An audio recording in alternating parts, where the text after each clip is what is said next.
महापौर और उप महापौर का कैंडिडेट डिक्लेयर कर दिया है। हमारी कोशिश थी कि भाजपा विरोधी सभी पार्टियां एक साथ मिलकर आके भाजपा को बड़ी आसानी के साथ शिकस्त दे सकते थे, लेकिन कुछ पार्टियों ने इसका समर्थन नहीं करने की वजह से आज हम अपना उम्मीदवार डिक्लेयर कर रहे हैं। हमें खुशी है ये बताते हुए कि जिस महानगर पालिका के अंदर हमारे अशोक हेब्राले साहब एक सफाई कर्मचारी की हैसियत से उन्होंने वहाँ पर कितने साल 28 साल काम किए। सफाई कर्मचारी के बाद वो वहाँ के कर्मचारी संगठन के अध्यक्ष भी बने सफाई कर्मचारी के, और अब वो प्रभाग क्रमांक 1 से हमारे उम्मीदवार चुनकर उसी महानगर पालिका के अंदर कॉरपोरेटर बनकर गए हैं। हमारे लिए बड़ी खुशी की बात है, बड़े गर्व की बात है। पूरे उन लोगों के लिए जो ये समझते हैं कि राजनीति मतलब ये है कि इलेक्शन आएगा तो बेटा लड़ेगा या बेटी लड़ेगी या बीवी लड़ेगा या भाई लड़ेगा। हमने बहुत ही कॉमन लोगों को जो जिनके अंदर कुछ काम करने की जिद थी, उन लोगों को हमने चुना और उनको कॉरपोरेटर बनाया। हमारे महापौर का उम्मीदवार जो है वो अशोक हेब्राले साहब है, और उप महापौर का भी इलेक्शन हम लड़ेंगे। हमारे कटकट गेट इलाके से चुनकर आए हुए हमारे वसीम अहमद साहब जो है वो उप महापौर का इलेक्शन लड़ेंगे। एक एससी समाज का हमारा भाई, इनको हम आज के दिन महापौर की उस कुर्सी के ऊपर देखना चाहते हैं। हमारी ख्वाहिश है कि भाजपा विरोधी जितने भी पक्ष है या इवन भाजपा के अंदर भी एससी समाज के जितने भी लोग हैं, एक सुनहरा मौका आया है कि अगर सभी मिलकर एक साथ आते हैं तो यकीनन हम हमारे इस एससी समाज के भाई को हम महापौर की कुर्सी के ऊपर बिठा सकते हैं। मेरा विशेष तौर के ऊपर यहाँ के पालक मंत्री संजय सिरसाट साहब से अनुरोध है, वो भी एससी समाज से ताल्लुक़ रखते हैं और बीच में उन्होंने बड़ा एससी समाज के पूरे लोगों को इलेक्शन के वक्त में इकट्ठा किया था। आज है तो उनको अपने समाज के प्रति कितना प्रेम है, कितनी तरक्की वो देखना चाहते हैं, उसका भी एक मौका मिला है। तो हम ये इलेक्शन का फॉर्म अभी यहाँ पर यहीं से लेके महानगर पालिका जाएंगे और हमारी उम्मीद है मैं तमाम पार्टियों को, चाहे वो शिवसेना, उद्धव ठाकरे गठ हो या वंचित बहुजन आघाड़ी हो, कांग्रेस या एनसीपी हो, ये सभी लोगों से मैं अनुरोध करूंगा कि वो एससी समाज का एक भाई जो उसी महानगर पालिका के अंदर था, उसको कुर्सी के ऊपर जब बैठते हुए देखेंगे, महापौर की कुर्सी के ऊपर, तो लोकशाही क्या है और डॉक्टर बाबा साहब अम्बेडकर ने जो सपना देखा था इस देश के लिए, वो सपना कहीं ना कहीं तो भी साकार हो सकता है अगर तमाम राजनीतिक पार्टियां एक साथ मिलकर आए और उन्होंने हमारे अशोक हेब्राले साहब और वसीम अहमद साहब का समर्थन किया। तो बस इतना ये एक कहना था।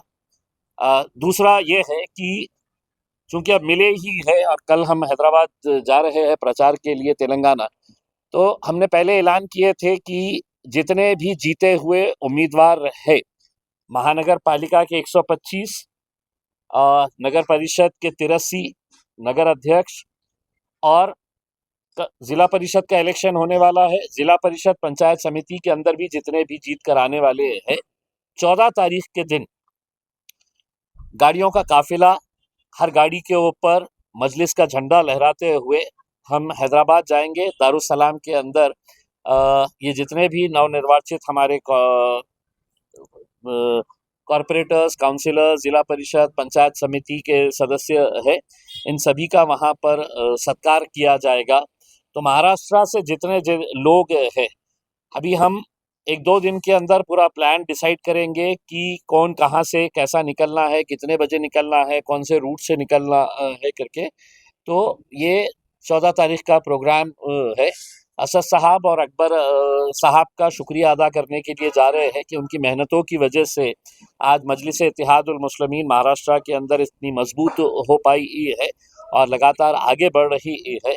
तो उनका शुक्रिया अदा करने के लिए और उनके ज़रिए हमारे पूरे कॉरपोरेटर्स का, काउंसिलर्स का और ज़िला परिषद पंचायत समिति के सदस्यों का इस्तकबाल करने के लिए जाया जाएगा।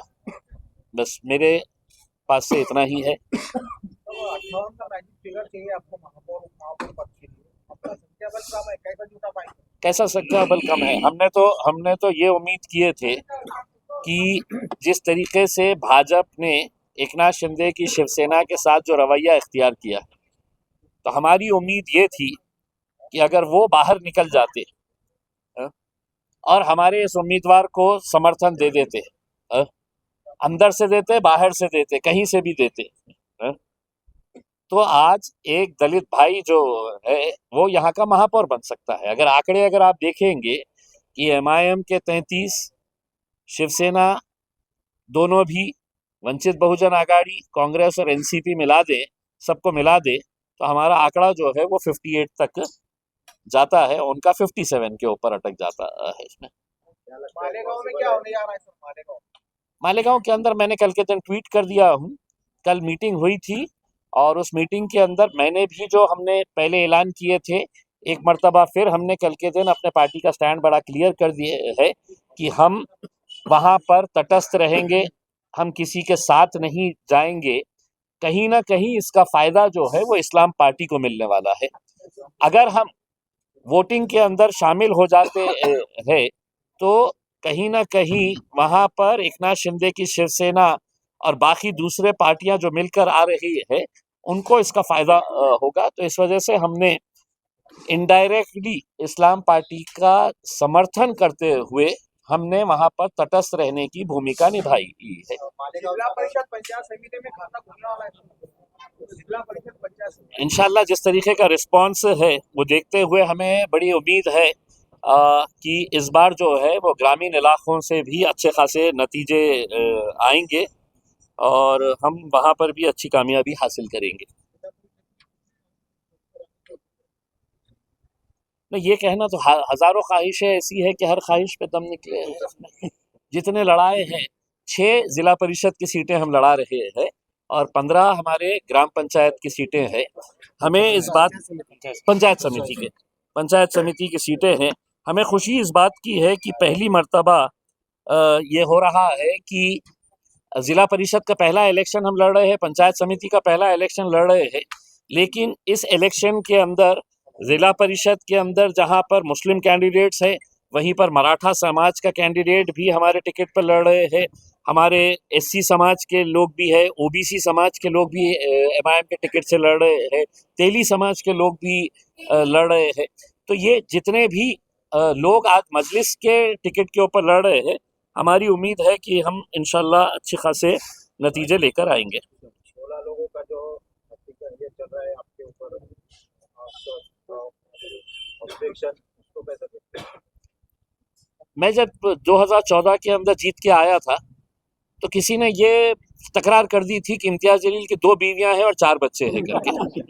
तो मैं खुद ढूंढ रहा था कि 1 बीवी और 2 बच्चे कहाँ हैं करके मेरे उसके अंदर। तो अगर ये इलेक्शन के बाद ये एक मामूल सा बन जाता है कि जीता हुआ कैंडिडेट के खिलाफ कहीं ना कहीं कुछ ना कुछ तो भी निकाल डालो, या जिसको टिकट नहीं मिला वो निकाल दो। अब आप देख लीजिएगा लिस्ट, जितने लोगों ने भी शिकायत करे है। अब इलेक्शन कमीशन का ये है, अगर किसी ने कोई गलत किया होगा तो उसमें मैं भी कुछ नहीं कर सकता हूँ और आप भी कुछ नहीं कर सकते हैं, इंक्वायरी के अंदर अगर आता होगा उसमें।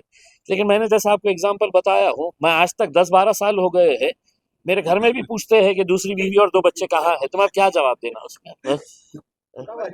मालेगावमध्ये शिंदेचा सपोर्ट म्हणा किंवा तुमचा त्यांना सपोर्ट काय चाललंय नेमकं तुमचं? आम्ही स्पष्टपणे सांगितलेले आहे, पुन्हा एकदा सांगतो, कोणत्याही परिस्थितीमध्ये एकनाथ शिंदे साहेबांची शिवसेनेसोबत आम्ही जाणार नाही, भारतीय जनता पार्टी सोबत जाणार नाही, एनसीपी सोबत जाणार नाही। जे जे भारतीय जनता पार्टी सोबत आहे त्यांच्या सोबत आम्ही जाणार नाही, हे स्पष्ट केलं होतं। एकनाथ शिंदेची शिवसेना खूप मागे लागली होती, आमच्या जे कॉर्पोरेटर्स आहे त्यांचं समर्थन घेण्यासाठी आम्ही निर्णय घेतला होता की जे कोणी त्यांच्या सोबत जाईल ते आम्ही पक्षातून त्यांना बाहेर काढू। परंतु त्यांना तुमच्याकडून बऱ्याच अपेक्षा आहेत। इम्तियाज जलील यांच्याकडे संख्याबळही चांगलं आहे, संभाजीनगरचं चित्र झालं, बाकीचं चित्र झालं, कुठेतरी तुमचा फायदा होऊ शकतो, त्यांना त्यांचा तुम्हाला फायदा होऊ शकतो। आम्ही आपला आयडिओलॉजिकल कॉम्प्रोमाइज आम्ही करणार नाही. सत्तेच्या कुर्सीवर बसायचेच असले असते ना तर आज हैदराबादमध्ये असदुद्दीन अवैसी साहेब उपमुख्यमंत्री किंवा अकबरुद्दीन अवैसी साहेब उपमुख्यमंत्री अनेकदा त्यांना हे ऑफर्स आलेले आहेत. पण आम्ही आमच्या आयडिओलॉजीवर कॉम्प्रोमाइज करून फक्त सत्तेच्या कुर्सीवर बसायचे आहे हे कधीही आमचं लक्ष नाही होता आणि याच्या पुढेही राहणार नाही. मालेगावमध्ये सांगताय की शिवसेनेसोबत जाणार नाही आणि तुम्ही आवाहन करताय की शिवसेनेचे पालकमंत्र्यांनी दलित समाजाच्या माणसाला सपोर्ट करावं. एक प्रपोजल असा होता की एका दलित समाजाला महापौरची कुर्सीवर बसवण्यासाठी ज्या शहराचा संबंध थेट डॉक्टर बाबासाहेब आंबेडकरांशी आहे, आज किती अभिमानाची गोष्ट, देशामध्ये कितका चांगला संदेश गेला असतं की या शहराला जिथे डॉक्टर बाबासाहेब आंबेडकरांचं विश्वविद्यालय आहे, अनेक वर्ष बाबासाहेब आंबेडकर इथे थांबलेले आहे, त्यांच्या नावाने अनेक संस्था त्यांनी जे उभे केलेली आहे, त्या शहरातून एका एससी समाजाचा आमचा एक बंधू महापौरची कुर्सीवर बसला असता. आम्ही हे नाही म्हटलं की आम्हाला तुम्ही हे डायरेक्टली मतदान करा, पण कुठेतरी तुम्ही हे वारंवार बोलत होते ना की एससी समाजातला हे मी मंत्री आहे, एससी समाजातला आहे. मागच्या वेळी आपल्याला माहित आहे की एससी समाजातले जे काही गुंड प्रवृत्तीचे लोकांनी हे मोर्चा काढला होता. कशामुळे काढला होता? त्याच पालकमंत्र्यांची भावना दुखावली होती, कारण ते एससी समाजातले आहे. आज तुम्हाला मी संधी देत आहे ना हे सिद्ध करण्यासाठी की तुम्ही एससी समाजाशी प्रामाणिक आहे का. असेल तर तुम्ही ठोकर मारा त्या भाजपवाल्यांना आणि यांना समर्थन करा. आतून नाही तर बाहेरून करा. बडनेरा येथे एक प्रकार पाहण्यात आला. जो नगरसेवक आहे, नगरसेविका आहे, तर तिनं भाजपच्या नेत्याला महापौर पदासाठी मतदान केले. ही कारवाई होणार काय? कॉम्प्रोमाइज मी आता कोणत्याही परिस्थितीमध्ये आम्ही ऐसा ठोक भाव में हम लोग पार्टी से निकाल रहे हैं, ठोक भाव में, समझ रहे आप. आकोट के अंदर हमने 5 काउंसिलर्स को पूरे के पूरों को है तो हमने घर पे भेज दिए है करके इसमें. तो हम ऐसा नहीं है किसी तरह से कोई कॉम्प्रोमाइज. बडनेरा के अंदर जिस महिला ने वहां पर वो भाजपा को वोट करी है, कामड़े नाम की एक महिला है, मीरा कामड़े, इन्होंने वहां पर भाजपा के लिए ये किया है. ये अभी खबर जैसे ही मिली है, हमने वहां के प्रभारी यूसुफ पुंजानी साहब और जो अमरावती के जिला अध्यक्ष है हाजी साहब एक है, तो वो दोनों को हमने कारण बताओ नोटिस दिए हैं. अगर वक्त पड़ेगा तो हम 2 दिन के अंदर इसमें इस महिला को भी बर्खास्त करेंगे, अमरावती के जिला अध्यक्ष को भी बर्खास्त करेंगे और कारंजा और विदर्भा के जो इंचार्ज है यूसुफ पुंजानी साहब के ऊपर भी कार्रवाई की जाएगी. कारण त्यांनी व्हिप का काढलं नाही होता हे आमच्यासाठीही प्रश्न उपस्थित राहिलेला आहे. त्यांनी व्हिप काढले असते तर हे इमिजिएट तिला आपण पार्टीतून बरखास्त केलं असतं, सस्पेंड झाली असते ती.